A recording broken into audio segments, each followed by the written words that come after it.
요한복음 1장 4절로 8절까지입니다. 요한복음 1장 4절부터 8절까지입니다.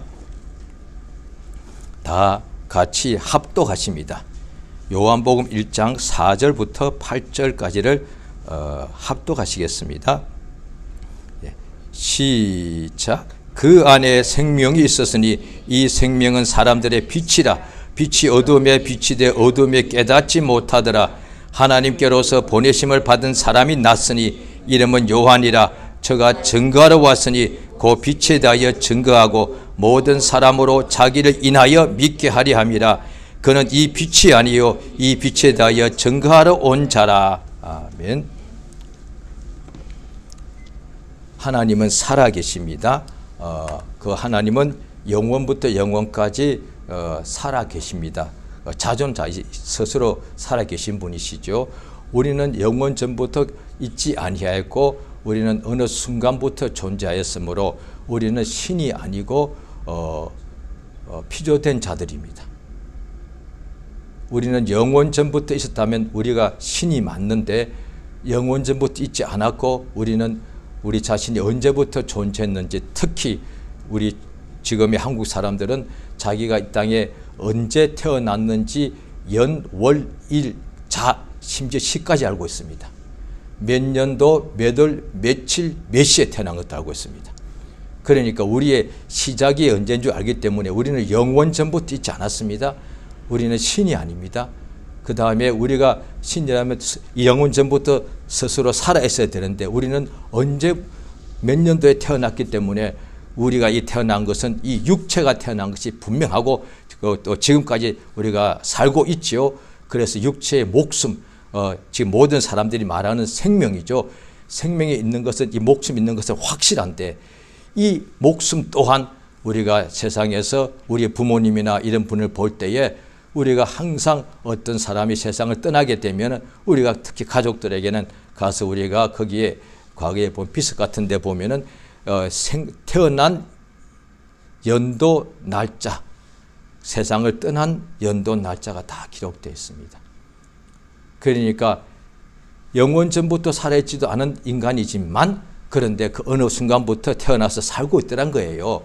그래서 살고 있다가 보니까 하나님에 대해서 이야기를 하면은 조금 무시하거나 의심하거나, 왜냐하니 자신이 지금 살아있고 사람이고 또 여러 가지로 또 다른 사람보다 더 건강하다고 합시다. 또 다른 사람보다 더 지혜가 많다고 합시다. 다른 사람보다 더 여러 가지 또 지위가 있다 합시다. 그러면 얼마나 그 사람 자신이 담대하고 당당하고 또 자존감이 얼마나 높겠어요. 왜? 건강한지요. 다른 사람보다 더 건강하지요. 더 많이 하지요. 더 많이 소유하고 있지요. 또 더 많이 또 권력이 있지요. 그러면 이 사람들이 다 귀한데 그 많은 사람 중에 자신이 더 뛰어난 사람이라고 했을 때 얼마나 수많은 사람에게 똑같은 사람인데도 더 뛰어난 사람은 다른 사람들부터 존경을 받거든요. 또 다른 사람들 위에 군림하게 된단 말이죠. 마치 왕과 같이 되기도 하고 다른 사람을 또 이렇게 다스리기도 하고 가르치기도 하고 그렇죠. 요즘도 옛날 방식은 아니지만 지금도 지금 방식대로 요즘은 주로 나이가 상관없이 자기가 유명하면 그 자체가 엄청난 부가 오고 또 권력이 아니겠습니까? 그럼 유명한 사람들 볼 때 나이가 어려도 다 사람들이 그 사람 옆에 있으면 너무 좋아가지고 그 유명한 것이 그렇게 좋다. 그래서 어린아이들도 유명한 사람이 되고 싶어가지고 크게 그 사람처럼 자기가 닮고 싶다 이 말이죠. 같은 사람인데도 같지가 않지 않습니까? 유명한 사람, 왕 이런 사람은. 그런 사람이 당연히 자기 마음이 높기 때문에 하나님 믿으라면 안 믿죠. 그래서 하나님 믿느니 내 무엇을 믿겠다 이렇게 말하지 않습니까? 하나님을 믿어. 하나님이 어디 있냐 그죠? 하나님을 믿느니 내 주목을 믿겠다. 그러죠. 하나님을 믿느니 내 돈을 믿는다. 하나님을 믿느니 내 지식을 믿는다. 이런 식이겠죠. 하나님을 믿으라니 내가 지금까지 열심히 살아왔는데 내 말이 맞아. 그리고 더 성경은 다 사람들이 지어낸 이야기고 또 나도 공부를 책도 많이 봤는데 말이야. 그 책들 다 그 엉터리래. 성경도 가짜래. 그러니 그 없는 거야. 당연히 그렇게 또 말하죠. 그래서 심지어 믿는 사람마저도 그렇게 지식이 상당히 이렇게 체계적으로 갖춘 사람과 만나면 오히려 믿음을 버리는 경우도 있단 말이에요. 전도하러 갔다가 그 사람이 워낙 책을 많이 봐가지고 성경에 대해서 부정적인 이야기를 막 하니까 흔들려서 오는 경우도 있단 말이죠. 그러니까 사람이라서 다 똑같은 것이 아니라 지금 현재 자기 마음에 얼만큼 이렇게 여러 가지가 잘 되어서 마음이 높아져 있으면 하나님 무시합니다. 성경에도 나옵니다. 어떤 도시에 재판관이 있는데 사람도 무시하고 하나님도 두려워하지 않다는 거예요. 그래서 어떤 그 도시에 재판을 해주는 그 재판관이 하나님도 두려워하지 않는 이 사람 앞에 과부가 있는데 아들 하나야. 자기가 너무 과부가 있는데 이 과부가 너무 억울한 일을 당해가지고 왜 과부는 약자니까 지금도 그렇지만 2000년 전에 얼마나 약자겠습니까? 그래서 억울해가지고 재판관한테 가서 나의 원한을 풀어달라고 그러니까 재판관이 무시하더란 거죠. 왜? 사람 무시하는 사람이니까. 그런데 이 사람이 이놈의 세상, 어이구 이렇게 원망하고 산 것이 아니라 참 매일 찾아가더래 재판관한테. 나의 원한을 풀어주소서 하고. 그러니까 이 재판관이 마음속으로 생각하기를 내가 하나님을 두려워하지 않고 사람을 무시하는 이 사람이 자꾸 와서 나를 번거롭게 하리라. 귀찮게 한다며. 그래서 할 수 없이 내가 덜어줘야 되겠다. 자꾸 올 거니까. 그러니까 예수께서 보아라. 불의한 재판관의 비유도 보아라. 하물며 하나님 앞에 자녀가 매일 밤낮으로 부르짖으면 그가 응답치 아니하시겠는가 했단 말이죠. 세상에서 사람이 자기가 뭔가 잘 될 때는 당연히 사람 마음이 높아져야 돼. 그게 사람인데요. 또 안 될 때는 당연히 마음이 낮아지게, 그게 사람이잖아요. 사람이 똑같으면 사람이 아니라 기계죠, 기계. 사람이 똑같은 사람이라도 옆 사람보다 내가 뛰어나면 마음이 높아지게 돼 있고, 똑같은 사람이라도 내가 그 사람보다 또 못하면 또 마음이 낮아지게 돼 있고, 또 나 스스로 혼자밖에 없어도 뭔가 내가 혼자 집에 있거나 산에 있거나 간에 내가 잘 되면 내 마음이 하늘까지 올라가서 하나님이 어딨냐 이렇게 될 수도 있고, 또 내가 힘들고 아프고 배고프고 괴롭고 하면은 마음이 땅에까지 낮아져 가지고 어이구 나는 왜 이렇게 힘들어, 아무도 나를 이렇게 돌봐주는 사람이 없어. 사람 마음이란 게 하루도 얼마든지 높아졌다가 낮아졌다 하지 않습니까? 예수님 당시에 수많은 사람이 있었는데 누구는 믿고 누구는 안 믿더란 거예요. 예수님이 공생의 성령의 충만을 받아가지고 역사하시는데 매일같이 생명의 말씀을 가르쳐 주시고, 또 그 말씀만 가르치신 것이 아니라 말씀에 따라오는 많은 이적을 베풀어 주시고 다 모든 사람에게 보여주셨는데, 그러니까 몇몇 사람에게만 비밀리에 집회한 것이 아니라 반대하는 사람이나 따르는 사람이나 모두가 다 보게 하셨다는 말이에요.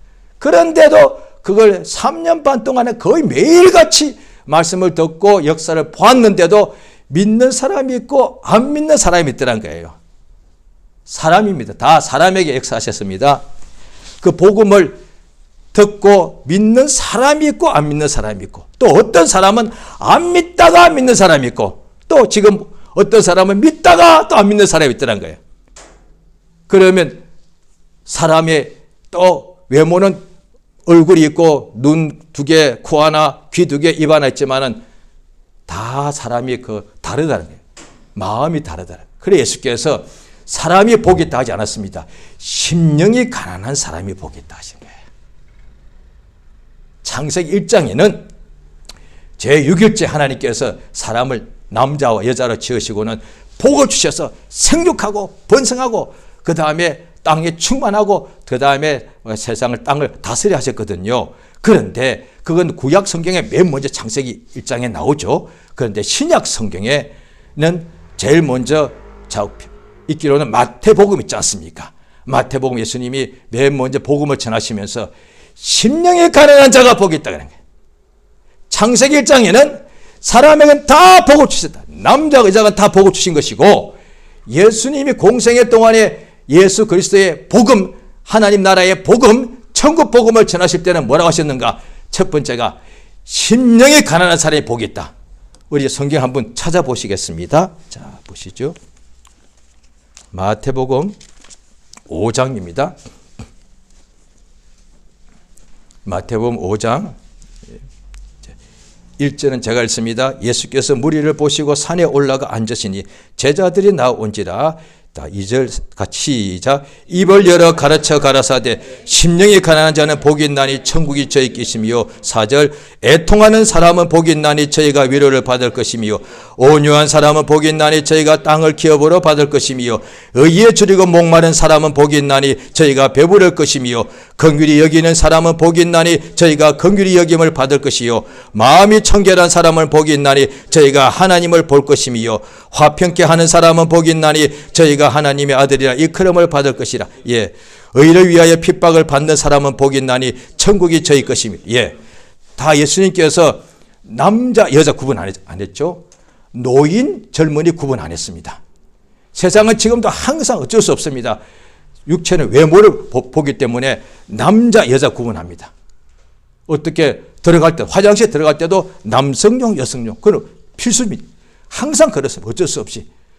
그 다음에 노인 젊은이 어린아이 구분하고요. 또 더 나가면은 어떻게 학력이 어느 정도 또 구분합니다. 항상 구분합니다. 또 어디 있는 사람 어디 어느 물질 얼마큼 있고 얼마큼 없고 이걸 사람은 끊임없이 구분한다고요. 그걸 다 세분화해가지고 그것에 대하여 정책을 하기도 하고 또 그것 가지고 또 장사하기도 하고 여러 가지가 많죠. 그것을 또 연구해서 논문을 쓰기도 합니다. 그런데 예수님은 하나님은 그렇게 구분하지 않더라. 그럼 하나님도 구분하시지요. 어떻게? 심령이 가난한 사람.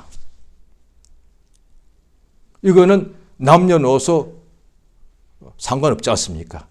남자도 심령이 가난한 사람이면 복이 있는 사람이고 여성도 심령이 가난한 사람, 그 사람 복이 있는 사람이고. 그런데 어떤 사람은 또 노인이야. 근데 이 사람이 심령이 가난한, 이 사람 복이 있는 사람이에요.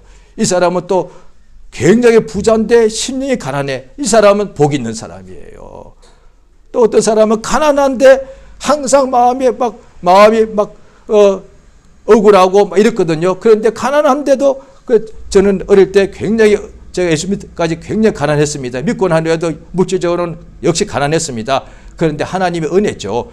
가난한데도 심령이 가난한 사람이 있어.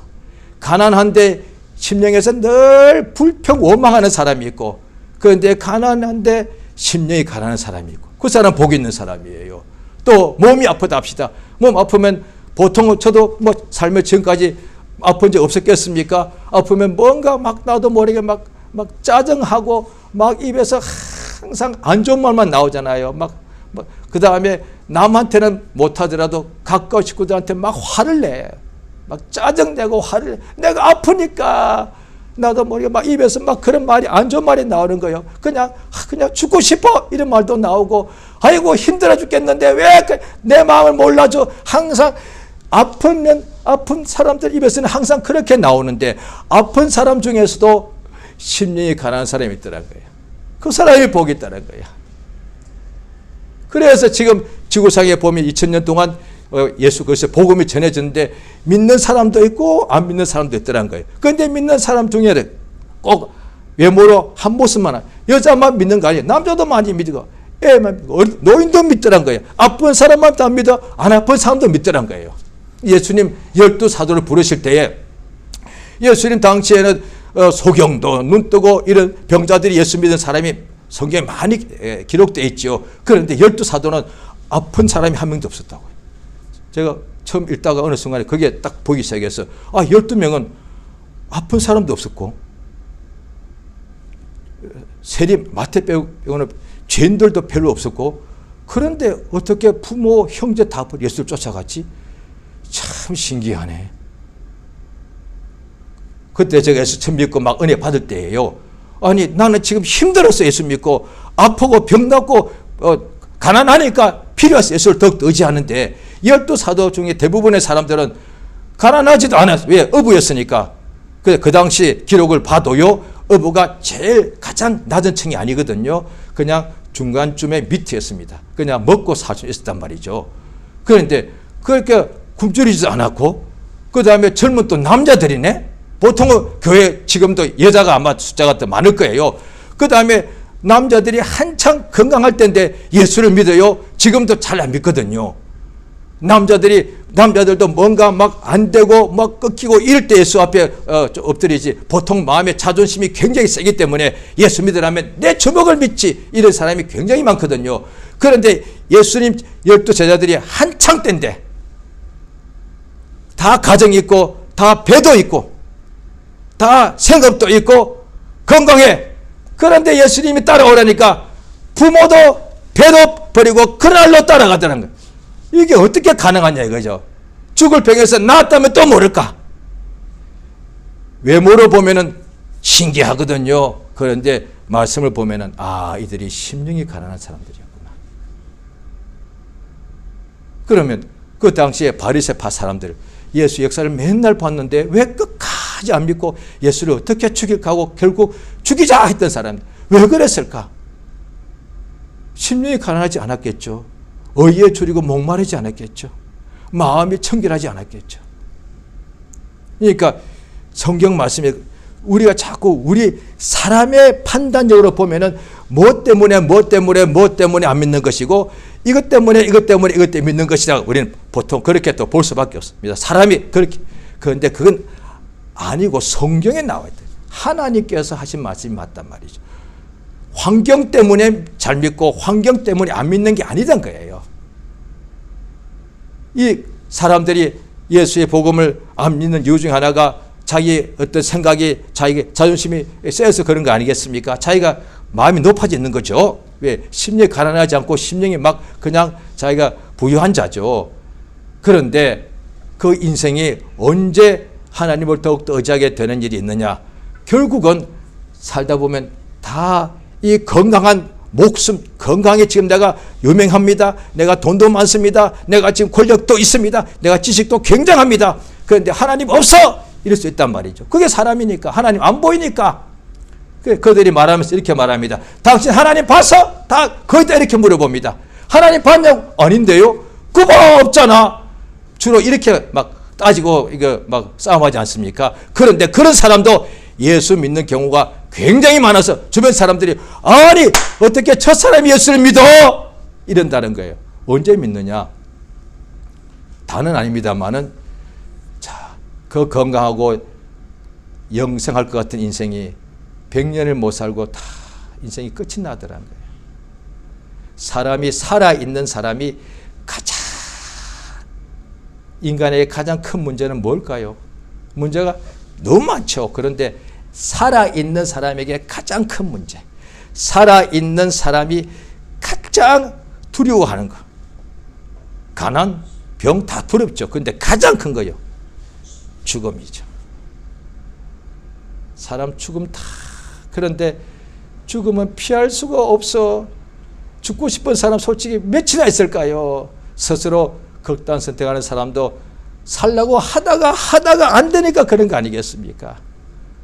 죽고 싶은 사람이 세상에 어디 있대요? 다 살려고 몸부림을 치고 그러는 거죠. 그렇게 애쓰고 수고하는데, 자, 우리 성경을 보십니다. 자, 신약 성경, 자, 히브리서 2장을 보십니다.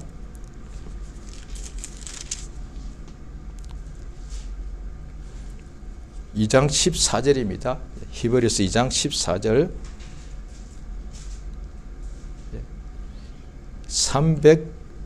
355페이지입니다. 2장 14, 15 같이 읽겠습니다. 시작. 자녀들은 혈육이 함께 속하였으며 그도 또한 한 모양으로 혈육이 함께 속하심은 사망으로 말미암아 사망의 세력을 잡은 자 곧 마귀를 없이 하시며 또 죽기를 무수함으로 일생에 매여 정도로 타는 모든 자들을 놓아주려 하십니다. 우리 사람은 육체에 있을 동안에 반드시 죽습니다. 그러면 한 명도 예외 없이 죽음을 다 두려워합니다. 이게 사람입니다. 피할 수가 없습니다. 왕이라도 영웅이라도 선생님 중에 선생님이라도 다 죽음이 두렵습니다. 그러면 하나님께서 오신 이유가, 예수를 보내신 이유가 우리를 안 죽게 하시는 건가? 예, 맞는데 우리는 오해하기를 이 육체가 안 죽는 줄 안단 말이죠. 예수 믿으면 영원히 산다고 하니까 이 몸이 안 죽는다고 그렇게 오해할 수가 있지 않겠습니까? 처음 믿는 사람이나 좀 나이가 어린 아이들이랑 같이 예수 믿으면 영원히 살아 이러니까 엄마 나 이제 안 죽어. 그래서 옛날에 제가 오래전에 들은 이야기인데 그걸 시험하려고 어릴 때 칼로 몸을 어떻게 했다나 무슨 농약을 먹었다나 그래서 죽었다는 거예요. 안 죽어. 그러니까 잘 가르쳐 줘야 되는데 잘 가르치지 못할 수도 있고 잘 가르쳐 줬는데 듣는 사람이 잘못 오해할 수도 있고 어쨌든 간에 예수 믿으면 영원히 산다고 그러니까 에이 거짓말. 진짜야? 거짓말 하지 마. 진짜라니까. 그래서 좋아 내가 해볼게. 이랬더니 이렇게 약을 먹었겠죠. 그걸 죽어버린 거죠. 그러니까 예수 믿으면 몸이 안 죽는다는 것이 아니라 몸은 다 죽거든요. 한 번 죽는 것은 정해져 있는 거니까. 그런데 예수 믿으면요, 몸이 죽는 것을 누구도 피할 수 없는데 믿어도 이 몸이 죽는 죽음에 대한 공포가 없어집니다. 이게 믿음이란 거예요. 어떻게 사람이 죽음을 두려워하지 않아요? 그건 있을 수 없는 일이요. 맞아, 있을 수 없는 일이에요. 그런데 예수 믿으면 죽음을 두려워하지 않다니까요.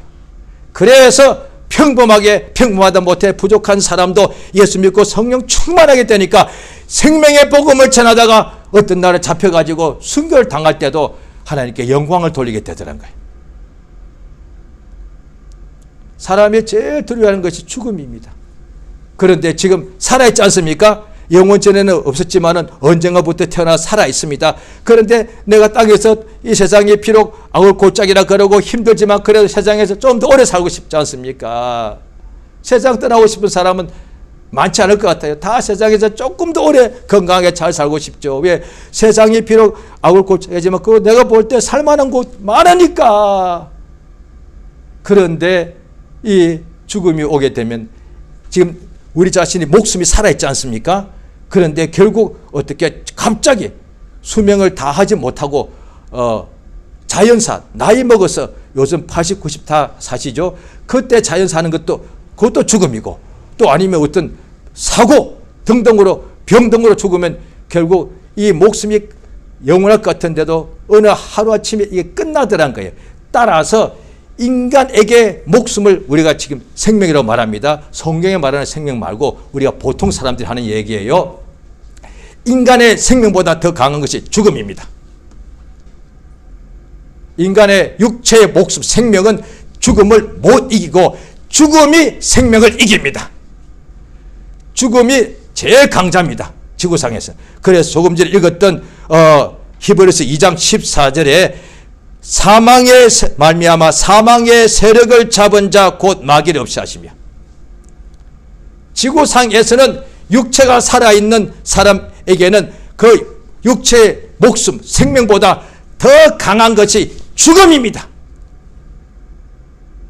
그러니까 육체의 생명은 아무리 내가 건강하고 아무리 관리 잘하고 아무리 산에 짐에 맛있는 걸 골라서 먹고 아무리 건강관리를 잘해도 죽습니다. 죽음 못 이깁니다. 육체의 목숨은 사망을 못 이기더란 거예요. 그러면 이게 앞뒤가 안 맞는 거예요. 생명보다 사망이 더 강한 거예요. 자, 오늘 본문을 보십니다. 요한복음 1장이죠. 4절입니다. 같이 읽습니다. 1장 3절까지는 태초에 로고스가 계셨고 이 로고스가 하나님과 함께 계셨으니 이 로고스가 하나님이시다. 그렇게 말씀하신 거죠. 예수님을 말하죠. 자, 1장 4절입니다. 시작. 그 안에 생명이 있었으니 이 생명은 사람들의 빛이라. 로고스가 이 땅에 오셨는데 예수님이죠. 예수 안에 뭐가 있느냐? 생명이요. 성경은 구약과 신약으로 이루어져 있죠. 구약 때도 보면은 하나님 주신 복의 명령을 받아서 손대는 것마다 복이 넘치게 됐고 자손 천대까지 복을 받게 되었습니다. 그래도 죽더란 거예요. 아무리 좋은 땅, 젖과 꿀이 흐르는 가나안 땅에 들어가서 아름다운 집을 짓고 그 다음에 검은 보화가 넘치게 돼도 결국은 죽더란 거예요. 젖과 꿀이 흐르는 땅에는 사람이 볼 때는 풍성한 곡식이 많을지라도 그 자체는 생명이 아니단 말이죠. 이 지구상에 어디에도 우리가 죽게 되는 것을 이기게 되는 생명, 사망을 이기는 것이 진짜 생명인데, 왜 이 어둠이 있다고 했을 때 우리가 빛을 탁 켜면은, 스위치를 켜면은 빛이, 전기불이 들어오는 순간에 어둠이 그냥 순식간에 떠나가듯이 사망을 이기는 것은 생명밖에 없습니다.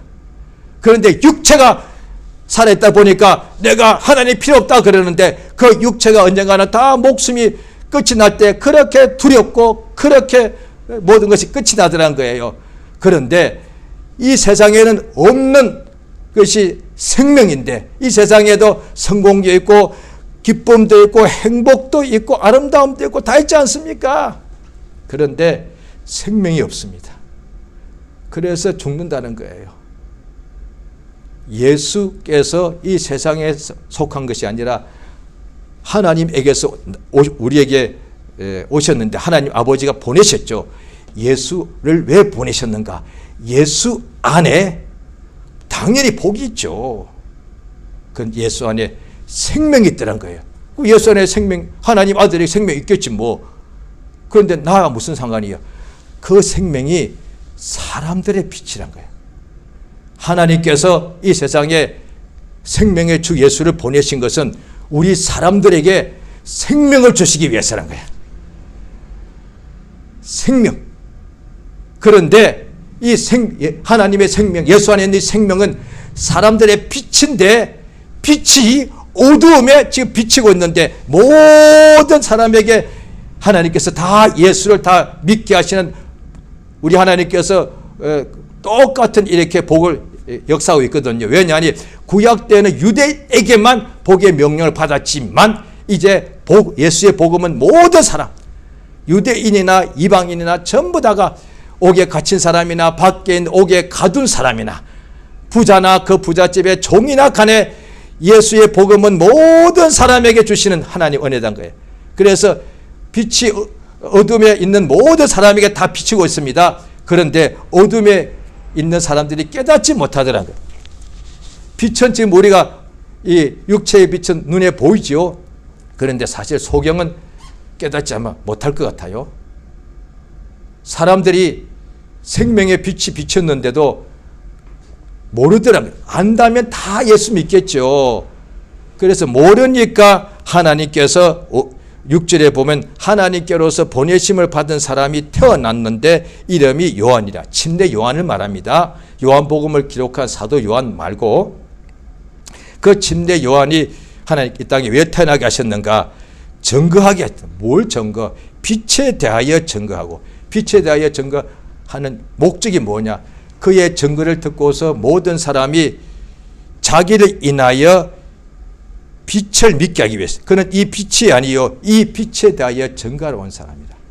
그래서 특별히 구약 신약인데 신약 성경에 있는 목적이 이겁니다. 신약 성경에 기록된 목적은 예수 안에 생명이 있다는 것을 알려주는 거라고요. 그러니까 요한복음 1장 지금 제일 앞부분에 이렇게 나와 있지 않습니까? 그 요한복음 거의 맨 뒤입니다. 요한복음 20장입니다. 요한복음 20장 31절입니다.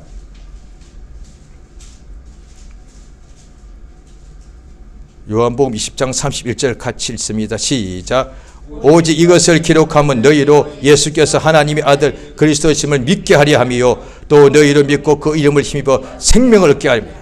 예, 요한복음 1장의 요한은 침례 요한, 그가 예수의 공생에 시작할 때에 먼저 이분이 보라 세상 죄를 지고 가는 하나님의 어린 양이로다 라고 요한의 증거를 듣고 요한의 두 제자가 예수에게로 가더라. 그 중에 한 사람이 안드레라, 시몬 베드로의 형제라. 그가 자기 집에 가서 자기 형제 시몬에게 우리가 메시아를 만났다 했단 말이야. 그러니까 침례 요한의 증거를 듣고 예수를 위해, 예수에 대하여 이분이 하나님의 보내신 자라고 이렇게 하니까 믿었단 거예요. 마찬가지로 요한복음 맨 끝에 보면 이 요한복음을 쓴 사람은 사도 요한인데, 그가 예수의 공생에 딱 끝나고 하늘로 올라가시고 난 후에 수십 년 후에 이것을 기록한 목적은 예수를 믿어 그 이름을 믿어서 생명을 얻게 하기 위해서다.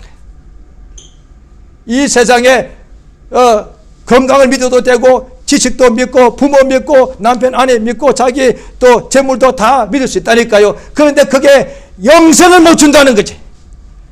세상의 사람들도 다 뭔가 믿고 삽니다. 그런데 그 믿고 사는 사람도 어떤 사람은 아주 자기 확신 신념이 굉장히 강하죠. 성공합니다.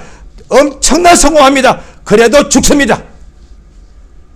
인간의 신념이 살아있을 동안에 성공하기를 할지라도 사망을 못 이기더란 거예요. 결국은 그 신념도 죽음 앞에서는 아무 소용이 없더란 거예요. 인간의 신념과 인간의 성공과 인간의 그 엄청난 지혜와 지식도 경험도 죽음을 못 이기더란 거예요. 이 우주 안에는 사망을 이길 생명이 없더란 거예요. 하나님께서 생명은 천사에게도 있는 것이 아니고 예수 안에 있단 말이죠. 구약 때 천사를 하나님께서 노아에게도 보내시고 계속 성경에 나오죠. 아브라함에게도 보내신 것이, 그런데 그 천사가 생명을 줄 수 있다면 예수 오실 필요가 없죠. 그런데 천사도 피조물이라 오직 예수 안에 생명이 있습니다. 예수가 하나님의 아들이시기 때문에 예수를 이제 모르니까 증거해 주면 예수를 듣고 믿게 되면 믿으면 하나님의 생명을 받습니다. 자, 요한복음 11장입니다.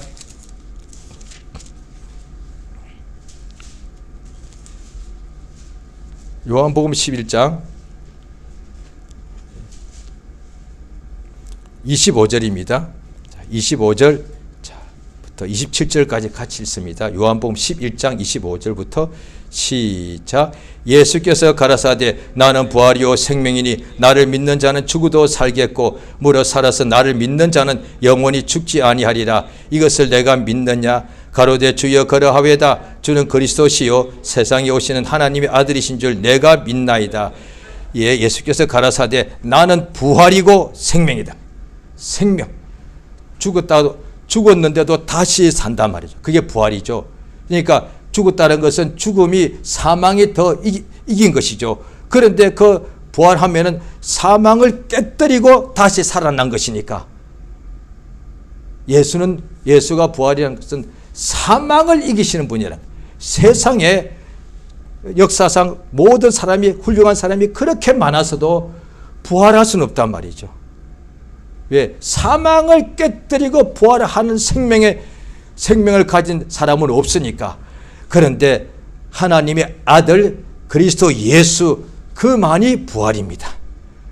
그래, 그가 우리와 똑같은 모습에 있는 완전한 사람인 동시에 그는 하나님의 아들이 세상에 오신 분이라.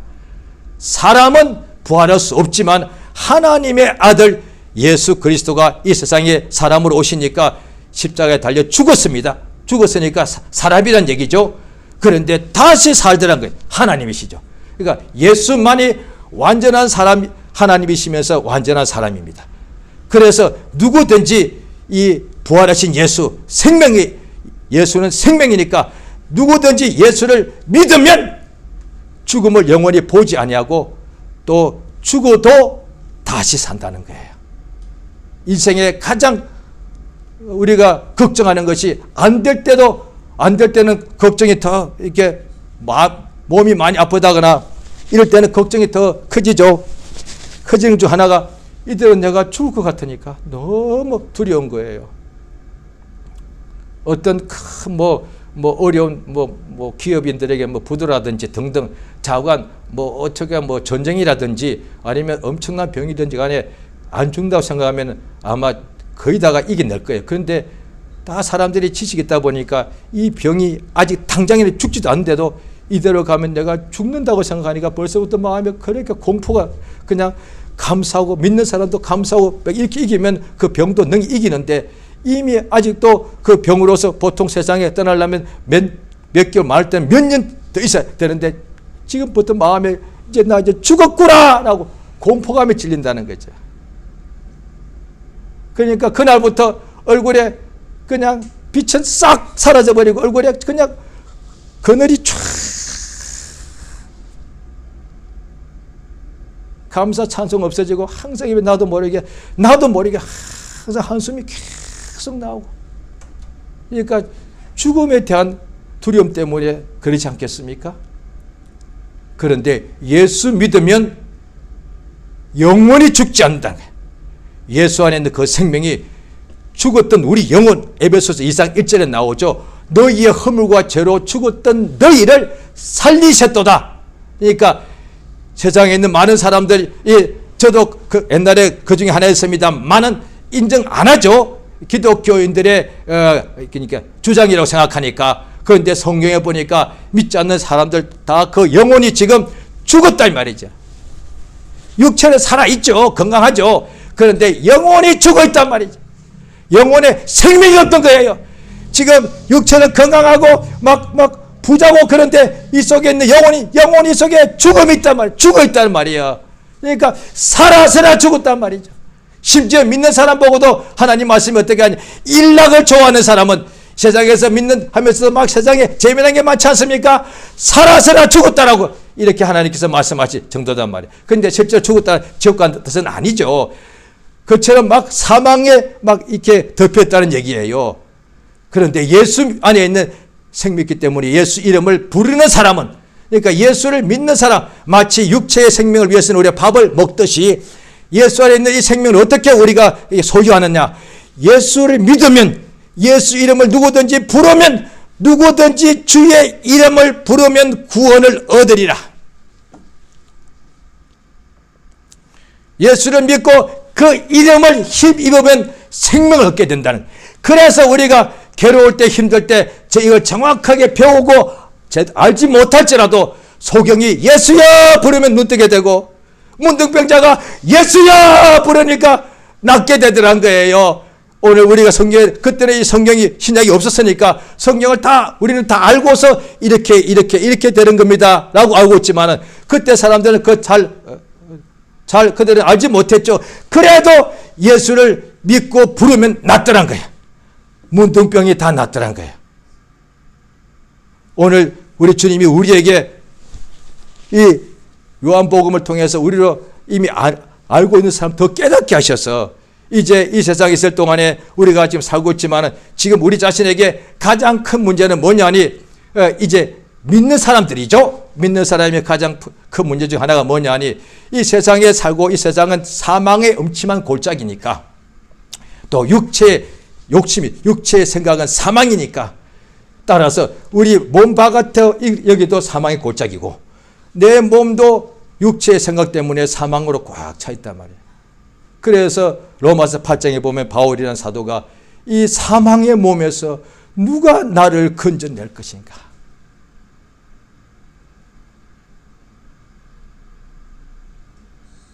지금 우리 믿는 사람에게는 건강도 부족하고 물질도 부족하고 다 문제가 아마 많이 있을 수가 있죠.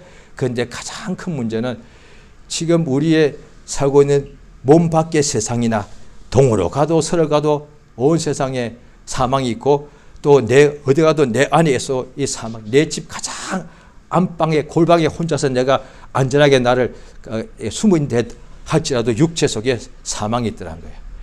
지금 세상 사람들뿐 아니라 신자들에게 가장 큰 문제가 생명 부족입니다.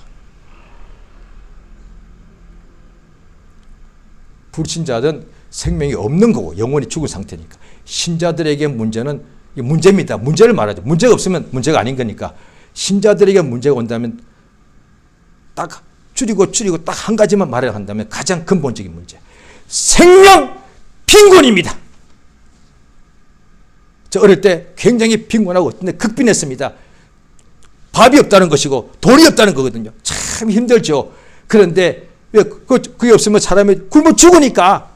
그런데 진짜는 영혼의 참 생명이 지금 없다는 거예요. 부족하다는 거예요. 왜냐하니 육체의 안과 밖이 등간에 사망이 올 때, 어둠과 그늘이 올 때, 걱정, 근심이 올 때 그 모든 것이 어둠에 속한 거니까 생명만이 사망을 이기게 돼 있는데, 지금 내 속에 생명의 성령이 들어오셔서 성령 충만하다는 것은 생명이 충만하게 되면은 사망을 이긴다는 거예요. 사망을 지배한다는 거예요. 지금 신자들에게 가장 큰 문제는, 남자 여자 간에 자고 신자들 믿는 사람의 제일 큰 문제는, 오래 믿으나 참 믿으나 목사나 성도 간에 다 문제는 생명 빈곤입니다. 그걸 어떻게 하면, 그러면 이걸 지적만 하고 그게 아니다 말이에요. 생명의 주 예수 이름이, 예수 이름을 부르면 되니까, 예수를 믿으면 되니까, 예수께서 요한복음 11장에서 볼 때에 내가 부활이고 생명이니까 나를 믿으면 영원히 살 테니까 너 믿느냐라고 물어보시네. 로마서 10장에도 주여 우리에게 전한 바를 누가 믿었나이까. 예수님 부르면 예수의 생명이 우리 속에 충만히 넘치게 됩니다. 이걸 믿는 것이지요. 오늘도 우리가 예수의 피와 살을 기념할 때 이게 요한복음 6장에 나옵니다. 내 살을 받아 먹어라. 내 살은 참된 양식이고 내 피를 받아 마셔라. 내 피는 참된 음료다. 그러니까 이때 말씀하실 때에 수많은 제자들이 아마 몇 년씩 따라했을 거예요. 이 말씀이 어렵다고 다 예수를 떠나버렸습니다. 어떻게 자기 살을 주고 자기 피를 마시라고 그러냐. 이게 이해가 안 되더라고요. 예수가 우리가 직접 입에다 넣어주신 것이 아니라 피를 흘리신 거잖아요. 예수가 흘리신 그 피를 믿으면, 믿는 것이 예수의 피를 우리가 마시는 것이니까, 예수의 피를 믿으면 우리 영혼에 예수의 피의 생명, 피 속에는 생명이 있습니다. 그래서 주의 보혈 믿습니다. 주의 보혈 믿습니다. 예수의 보혈만 찬송해도 그 영혼의 생명이 차고 넘치기 때문에, 저 같은 경우는 기도해도 막 금식해도 철학기도해도 병이 안 낫는 경우가 심한 경우가 제가 몇 번 있었는데요. 보혈 찬송을 계속하다가 다 나았습니다. 두 번, 세 번 다 웬만한 병은 안수받고 기도하고 나았는데, 심한 병은요 금식하고 철회해도 안 나았습니다. 그때 낙심이 너무 많이 돼가고 너무 몸 아프고 그러니까, 그래서 어느 날 그냥 집에서 그냥 밖에 안 나가고 학교도 안 가고 그냥 하루 종일 아침부터 예수의 피에 대한 찬송하고 있었습니다. 제가 나을 거라고 알고 난 게 아닙니다. 그냥 너무 마음이 힘들어서 낙심하고 잠만 자고 그랬는데 그냥 찬송하자. 그래서 찬송가 뭐 할 거요? 그냥 보혈 찬송이 제일 좋더라고요. 그래서 예수의 피의 찬송가 한 시간 하고 난 후에 좌우가 내 영혼에 예수의 피의 생명이 넘쳤는지 어느 순간에 나왔구나 해서 나왔습니다. 그 외에도 또 제가 전도사 때인데 어떻게 잘못 자가지고 입이 완전히 이렇게 돌아갔었습니다. 이게 안수해도 안 났더라고요. 그런데 집회 갔는데 제가 말씀을 전해야 되는데 솔직히 창피해서 제가 안 가려고 그랬어요. 왜? 앞에 말씀을 전하는 사람이 입이 이렇게 완전히 얼굴 반쪽이 이렇게 돌아가 있으니까, 침이 질질 나오고 눈이 한쪽에 이게 안 되니까. 그런데 가가지고 맨 뒤에 앉아서 집회를 하는데, 첫날 집회에 끝나고 나는데 보혈 찬송을 다 일어나라고 해. 예수 주의 보혈 능력이 또다 계속 더 세게. 남들이 볼 때는 좀 무식해 보이지만 저는 그 마음이 간절해서 세게 했습니다. 주의 보혈 능력이 또다. 같은 찬송을 한 30분 했어요. 그리고 하고 있는데 갑자기 내 몸이 콱 그냥 뒤로 그냥 자빠졌습니다. 일어나 보니까 몸이 솜털처럼 가벼워. 제 경우는 금식에도 안 낫는 병, 믿음이 없으니까 기도해도 안 낫는 병, 예수의 피를 찬송할 때 다 나았습니다. 예수의 피 속에 노래에서 난 것이 아니겠죠. 예수의 피 속에 생명이기 때문에. 자, 이 시간 기도하십니다. 예수 이름 다 같이 한번 부르시고, 예수의 피를 믿는 믿음이 충만하여 예수 이름을 날마다 부르고 예수를 믿는 믿음을 더하셔서 우리 속에 예수의 생명이 충만케 해달라고, 그래서 모든 사망을 이기는 역사가 날마다 우리의 심령과 가정에 넘치게 해달라고 다 같이 기도하십니다. 예수여, 주여 참으로 의지합니다. 성령의 도우시며 감동 감화하시고 도와주시옵소서. 하나님 아버지,